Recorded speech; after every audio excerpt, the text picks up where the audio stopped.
Online judicial point में आप सभी का स्वागत है। आज हम लोक अभियोजक या पब्लिक प्रोसिक्यूटर के बारे में जानेंगे। सबसे पहले हम देखते हैं पब्लिक प्रोसिक्यूटर या लोक अभियोजक की परिभाषा। दंड प्रक्रिया संहिता 1973 की धारा 2 पा या 2U में दिया गया है, जिसमें बताया गया है कि लोक अभियोजक से धारा 24 के अधीन नियुक्त व्यक्ति अभिप्रेत है और इसके अंतर्गत लोक अभियोजक के निर्देशों के अधीन कार्य करने वाला व्यक्ति भी आता है। वहां पे धारा 2U में या 2U या 2 पा में लोक अभियोजक की स्पष्ट परिभाषा नहीं दिए। उन्होंने बस इतना बता दिया कि जो धारा 24 में व्यक्ति नियुक्त होता है या जो लोक अभियोजक के निर्देशों के अधीन कार्य करता है वह व्यक्ति लोक अभियोजक की श्रेणी में आता है। धारा 24 क्या कहती है देख लेते हैं। तो लोक अभियोजक खंड 1 इसमें देखते हैं, इसे टोटल 9 खंडों में बांटा गया है। एक एक खंड को हम अच्छे से समझते हैं। खंड 1 बताता है प्रत्येक उच्च न्यायालय के लिए केंद्रीय सरकार या राज्य सरकार उस उच्च न्यायालय से परामर्श के पश्चात यथास्थिति केंद्रीय या राज्य सरकार की ओर से उस उच्च न्यायालय में किसी अभियोजन, अपील या अन्य कार्रवाई के संचालन के लिए एक लोक अभियोजक नियुक्त करेगी और एक या अधिक अपर लोक अभियोजक नियुक्त कर सकती है। क्या देखा हमने कि सबसे पहले लोक अभियोजक कौन से न्यायालय में होंगे, तो उच्च न्यायालय के लिए।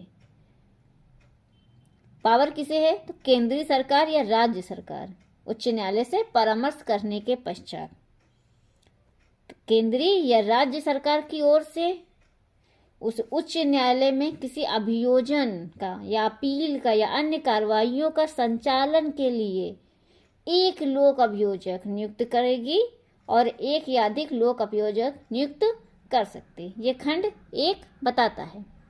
सामान्य शब्दों में हम ऐसे समझते हैं कि उच्च न्यायालय में कार्रवाइयों का संचालन करें, चाहे वो अपील हो या अभियोजन है या कोई भी कार्रवाई जो उच्च न्यायालय में होती है, उन कार्रवाइयों का संचालन के लिए राज्य सरकार की ओर से उस उच्च न्यायालय में केंद्र या राज्य सरकार उच्च न्यायालय के परामर्श करने के पश्चात एक लोक अभियोजक नियुक्त करेगी और एक या अधिक अपर लोक अभियोजक नियुक्त कर सकती है। अगला खंड देखते हैं। तो केंद्रीय सरकार किसी जिले या स्थानीय क्षेत्र में किसी मामले या किसी वर्ग के मामलों का संचालन के प्रयोजन के लिए एक या अधिक लोक अभियोजक नियुक्त कर सकती है। यहाँ पे पावर किसे है, तो केंद्रीय सरकार की। कहाँ के लिए, तो जिला या स्थानीय क्षेत्रों में किसी वर्ग के मामलों के संचालन के प्रयोजन के लिए एक या अधिक लोक अभियोजक नियुक्त खंड 2 में कर सकती है। खंड 3 देखते हैं। तो प्रत्येक जिले के लिए राज्य सरकार, यहाँ पे देखिए 2 में केंद्रीय सरकार को पावर थी, 3 में किसे पावर है, तो राज्य सरकार को। राज्य सरकार एक लोक अभियोजक नियुक्त करेगी और जिले के लिए एक या अधिक अपर लोक अभियोजक भी नियुक्त कर सकती है। यहाँ पे कि कौन नियुक्त कर रहा है, राज्य सरकार कर रहा है। जिले के लिए एक लोक अभियोजक और एक अधिक अपर लोक अभियोजक भी नियुक्त कर सकती है।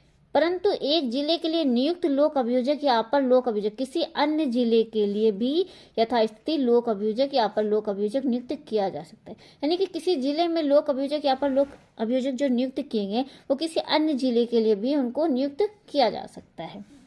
खंड 4 देखते हैं। तो जिला मजिस्ट्रेट सेशन न्यायाधीश के परामर्श से ऐसे व्यक्तियों के नामों का एक पैनल तैयार करेगा जो उसकी राय में उस जिले के लिए लोक अभियोजक या अपर लोक अभियोजक नियुक्त किए जाने के योग्य हैं। यहाँ से क्वेश्चन बनता है कि जिला सेशन न्यायाधीश के परामर्श से जो व्यक्तियों के नामों का पैनल तैयार किया जाता है वो कौन तैयार करता है, तो जिला मजिस्ट्रेट डीएम ये पैनल तैयार करता है। किसके परामर्श के पश्चात, तो सेशन न्यायाधीश के परामर्श के पश्चात एक पैनल तैयार करता है जो लोक अभियोजक नियुक्त किए जाने के योग्य होते हैं। अधिवक्ताओं की एक पैनल बनता है। ये पैनल बनाने का काम कौन करता है, तो ये डीएम करता है। परामर्श किससे लेता है, तो सेशन न्यायाधीश से परामर्श के पश्चात एक पैनल तैयार करता है। खंड 5 देखते हैं। तो कोई व्यक्ति राज्य सरकार द्वारा उस जिले के लिए लोक अभियोजक या अपर लोक अभियोजक नियुक्त नहीं किया जाएगा जब तक कि उसका नाम खंड 4 के अधीन जिला मजिस्ट्रेट द्वारा तैयार किए गए नामों के पैनल में न हो। अब ये जो पैनल तैयार कर रहा है डीएम सेशन न्यायाधीश के परामर्श से, तो इसी पैनल में जिन जिन अधिवक्ताओं का नाम होगा वे ही अधिवक्ता लोक अभियोजक या अपर लोक अभियोजक नियुक्त किए जाने के लिए पात्र माने जाएंगे, अदर कोई नहीं माना जाएगा। अगला खंड देखते हैं, खंड 6।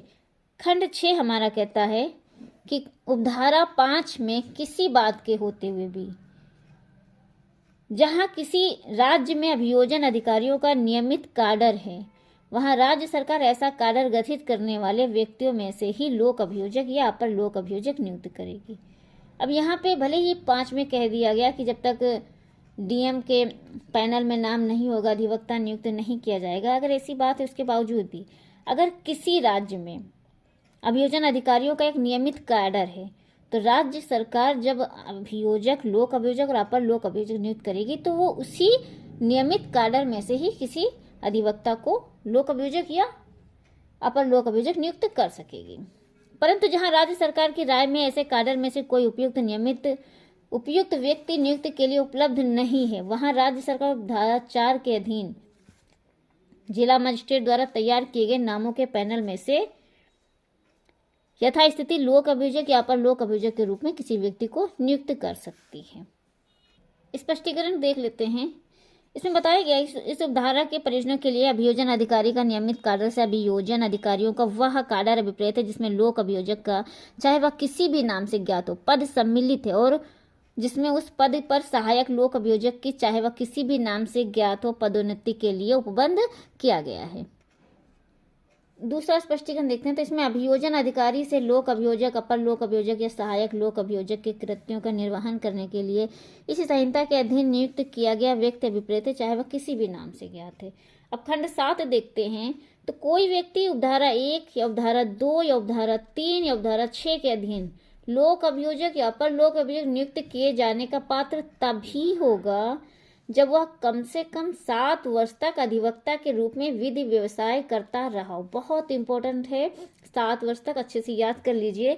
कई बार एग्जाम में पूछा गया है और आगे भी आगामी परीक्षाओं में पूछे जाने की पूरी संभावना है। तो इसमें यह पूछा जाता है कि अपर लोक अभियोजक या लोक अभियोजक की नियुक्ति के लिए अधिवक्ता को कितने साल की प्रैक्टिस करना अनिवार्य होता है। तो ये 7 वर्ष के, अच्छे से इसको याद कर लीजिए, लिख लीजिए 7 वर्ष। और सबसे बहुत आसान तरीका है खंड 7 में 7 वर्ष की प्रैक्टिस, धारा 24 के खंड 7 में 7 वर्ष तक की प्रैक्टिस होना अनिवार्य है। अगला खंड देखते हैं तो खंड 8, केंद्रीय सरकार या राज्य सरकार किसी मामले या किसी वर्ग के मामले के परियोजनों के लिए किसी अधिवक्ता को जो कम से कम 10 वर्ष तक विधि व्यवसाय करता रहा हो विशेष लोक अभियोजक नियुक्त कर सकती है।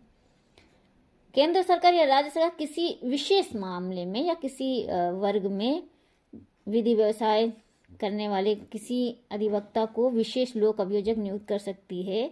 तो यहाँ पे एक शर्त है कि उस अधिवक्ता की जो प्रैक्टिस होनी चाहिए वो 10 वर्ष तक की होनी चाहिए।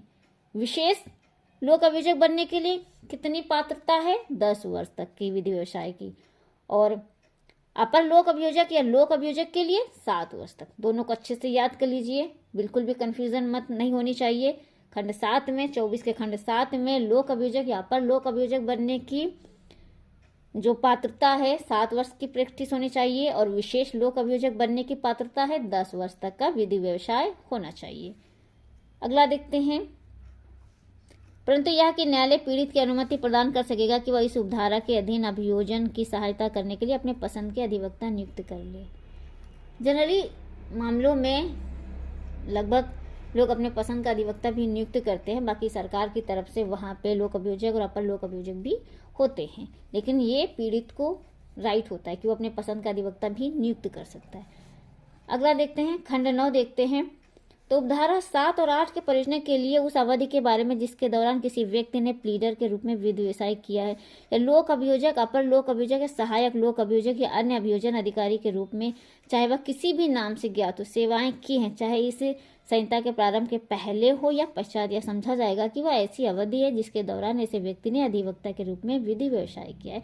तो यहाँ पे विधि व्यवसाय को डिफाइन किया गया है। तो इस तरह से हमने लोक अभियोजक के बारे में अच्छे से जान लिया, इसकी परिभाषा हमने देख ली, इसका अर्थ हमने देख लिया, इसके बारे में हमने देख लिया कौन नियुक्त करता है, किसे पावर है और कौन नियुक्त करने के लिए पात्र होगा, कितनी प्रैक्टिस होनी चाहिए। विशेष लोक अभियोजक के लिए 10 वर्ष, अपर लोक अभियोजक, सहायक लोक अभियोजक के लिए 7 वर्ष हमने बताया। इन सबको हमने अच्छे से बताया। आप सभी को ये वीडियो आई होप पसंद आया होगा। वीडियो अच्छा लगा हो तो लाइक शेयर सब्सक्राइब करें। अगर आपका कोई भी सुझाव है जो भी है तो आप कमेंट कर सकते हैं।